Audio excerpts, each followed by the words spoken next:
Hello, friends. Of late, some Indian corporate leaders have advocated longer working hours and no holidays. They claim that this would boost productivity and the economy. I don't know where they got this idea from, when history has proved that such exploitative measures have harmed workers' well being, family life, and social life, and productivity. Let us look at how working classes struggled for a long time for getting basic rights as working human beings. The Industrial Revolution began in Great Britain in the mid 18th century, around 1760, and it concluded around 1820 to 1840. This era saw introduction of mechanized processes, innovative chemical manufacturing, expanded steam power applications, and the growth of the factory system. The scales of production multiplied, and so did the exploitation of labor. Long working hours, harsh working conditions, and poor wages were the norm in those days. In 1835, a demand for 8-hour work, 8-hour recreation, and 8-hour rest was first made in the United States of America's Philadelphia city. Before that, the city's carpenters began their inaugural strike to achieve a 10-hour workday. Although this did not meet the 8-hour standard, it was a significant early step towards achieving workers' rights. These efforts showed the strength of organized labor, motivating similar actions elsewhere. The demand for a shorter workday gained considerable traction by the close of the 19th century. The Federation of Organized Trades and Labor Unions, based in Canada and the United States of America, started a historic nationwide strike on May 1, 1886. They demanded an 8-hour workday across the board. The strike was in reaction to excessive and grueling work hours. Violence broke out at a peaceful Chicago rally on May 4, 1886, at the Haymarket Square. The event highlighted the struggles of the labor movement and the tensions between workers and authorities during that period. It remains a symbol of the fight for workers' rights and labor reform. The American Federation of Labor, or AFL, was crucial in the fight for the 8-hour workday and other labor rights. The AFL, a powerful labor union, leveraged its influence to organize workers and advocate for better workplace conditions. Continuous campaigning transformed the 8-hour workday from a radical demand to an accepted standard or norm. Modern labor laws are a result of these movements. And this did not happen overnight. It took several decades, if not centuries.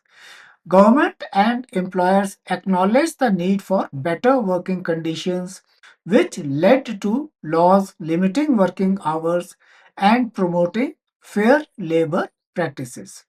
The movements strived for equilibrium in workers' lives, recognizing the physical and mental costs associated with extensive work hours. Landmark achievements like the United Kingdom's 1833 Factory Act and the United States of America's 1938 Fair Labor Standards Act solidified these reforms. Following its independence in 1947, India's 1948 Factories Act was legislated to regulate working hours, limiting daily work to 9 hours and weekly work to 48 hours. This represented a substantial improvement over the colonial era's exploitative and unregulated working conditions. Even with this progress, labor strikes and protests continued after independence because of workers' demands for better pay, better pay and working conditions as well as rights. These actions influenced the development of labor policies in India, prioritizing workers' rights amidst the country's industrial growth. Their work laid the groundwork for fairer labor laws, demonstrating a national commitment to social justice and worker equity. Despite the existence of labor laws in India, many workers, even today, continue to face significant challenges that affect their personal and family lives. These issues highlight the gap between legislative intent and practical realities, which leaves workers in vulnerable situations. One of the primary challenges is the weak enforcement of labor laws. Many workers are unaware of their rights because of inadequate dissemination of information. This lack of awareness makes it difficult for them to assert their rights effectively. Navigating the legal system can be an uphill task for marginalized workers as it is often complex, time consuming, and expensive. Corruption and collusion between employers and authorities further exacerbate the problem, creating barriers to justice and undermining the effectiveness of labor regulations. A significant portion of India's workforce is employed in the informal sector, where labor laws are poorly enforced or entirely absent. This sector includes agriculture, construction, and domestic work, where exploitation and abuse are common. Informal workers often lack written contracts, making them particularly vulnerable to arbitrary dismissal, wage theft, and unsafe working conditions. The informal nature of these jobs also deprives workers of any legal recourse or social security benefits. Non payment or delayed payment of wages is a widespread issue among workers, particularly in the informal sector. This leaves workers struggling to meet their basic needs for food, shelter, and healthcare. The financial instability caused by wage theft has a ripple effect on families, leading to malnutrition, poor health, and increased indebtedness. Such conditions perpetuate a cycle of poverty and further entrench economic disparities. Many workers work in hazardous conditions with long hours, inadequate safety, inadequate safety measures, and exposure to harmful substances. Industries like construction and manufacturing are notorious for their lack of adherence to safety standards. The consequences include frequent injuries, chronic illnesses, and fatalities, all of which affect the well being of workers' families. Many times, families lose their primary breadwinner, plunging them into severe economic hardship. This is quite common in lower end municipal jobs also. One comes across incidents of deaths of workers who are forced to enter sewer holes with no protective gear. Social stigma and caste based discrimination further marginalize certain groups of workers. These biases not only limit access to job opportunities but also reinforce systemic inequalities. Discrimination often results in lower wages, harsher working conditions, and exclusion from social and economic advancements. Marginalized groups, including Dalits and Tribal communities endure such injustices which aggravate their vulnerabilities. A majority of Indian workers lack access to social security benefits such as health insurance, pensions, and unemployment allowances. This absence of a safety net leaves them unprotected during times of illness, injury, or job loss. The lack of social security exacerbates financial instability and forces workers to rely on high interest loans, often leading to a cycle of debt and exploitation. The challenges faced by workers extend beyond the workplace. Financial hardship caused by irregular income, wage theft, and the absence of social security often results in chronic poverty. Families are forced to make tough choices between food, education, and healthcare, with children dropping out of schools to support household incomes. Unsafe working conditions and lack of access to healthcare lead to serious health issues, further straining family resources. The constant stress associated with precarious employment adversely affects the mental health of workers and their families, leading to a long-term psychological consequences.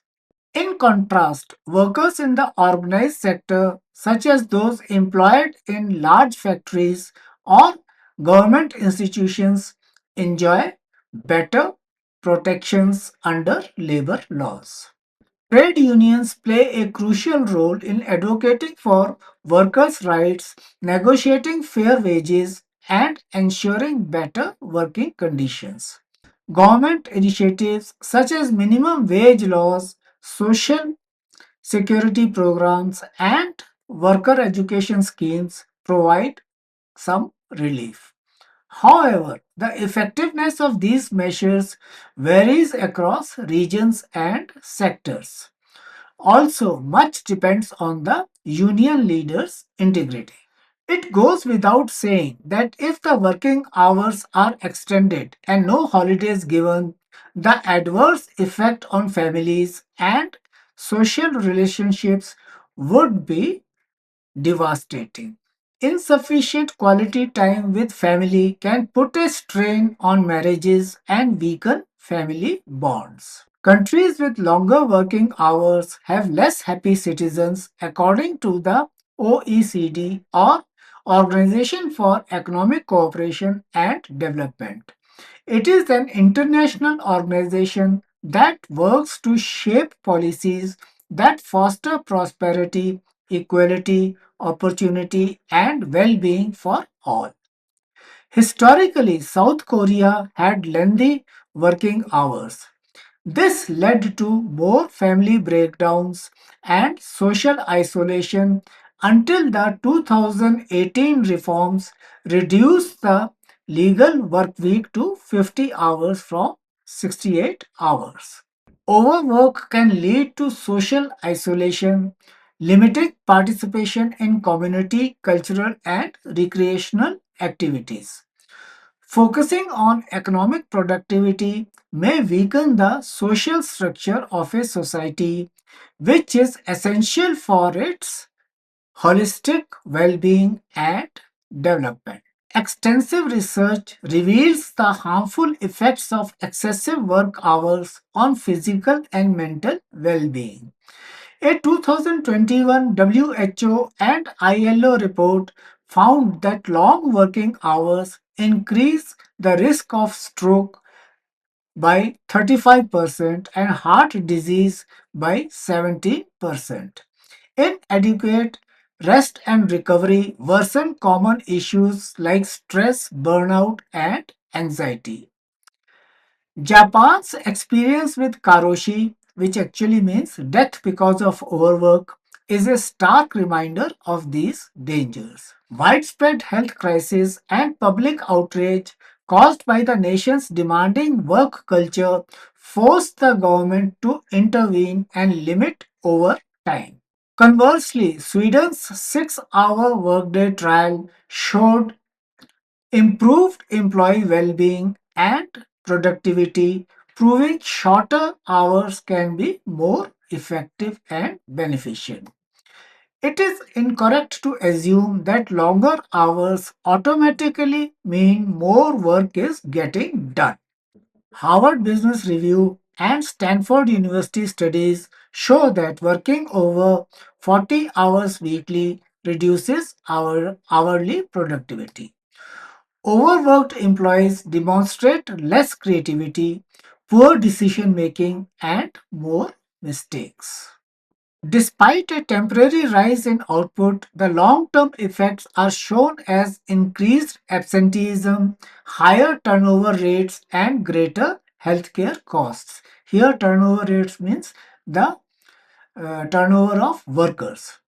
Microsoft Japan's 2019 trial of a 4-day work week based on the work smarter, not harder approach resulted in a 40% productivity boost, highlighting the value of work life balance.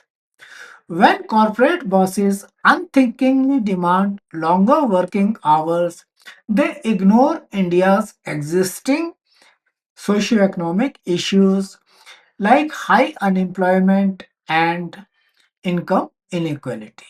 The reports of the Center for Monitoring Indian Economy point out that record unemployment and longer working hours for the employed will worsen job shortages. Profit seeking corporations utilize this approach at the expense of the broader workforce and their families. Also, the level of wealth inequality in India is now alarming. Oxfam's report revealed that the richest 10% of Indians control 77% of the nation's wealth. It might now be more. That was in 2022. Extending working hours without equitable pay increases the risk of worker exploitation and exacerbates inequality. The plight of workers in India underscores the urgent need for systemic reforms. Strengthening enforcement mechanisms, increasing awareness of labor rights, and expanding social security coverages are essential steps towards improving workers' lives. Moreover, targeted interventions to address caste based discrimination and enhance safety standards can create a more equitable and secure environment for workers. While some progress has been made through government initiatives and trade union efforts, much remains to be done to bridge the gap between policy and practice. The proposal to extend working hours by a few corporate bosses has faced strong opposition from trade unions, social activists, and workers' associations. The All India Trade Union Congress or AITUC condemned the remarks of corporate leaders advocating 90-hour work weeks, labeling them as outrageous and inhuman. Their statement emphasized the historical struggle for an 8-hour workday and highlighted the indecency of dismissing workers' family and social responsibilities. India can learn a lot from how other countries have handled such issues. In 2000, France implemented a 35-hour work week to enhance work life balance and lower unemployment. Despite criticism, the policy improved employee satisfaction and allowed for more personal time. Despite its efficient work culture and low average hours, Germany remains one of the world's most productive economies. High efficiency and output are possible even with reduced working hours. Conversely, the United States of America, with its widespread long working hours, suffers from high stress related illnesses and lower life expectancy, highlighting overwork's negative health effects. In China, a common practice in technology area is the 996 work culture. Employees often work from 9 a.m. to 9 p.m. 6 days a week, which has sparked widespread backlash. Legal action and reform demands from employees underscore the untenable nature of these work schedules.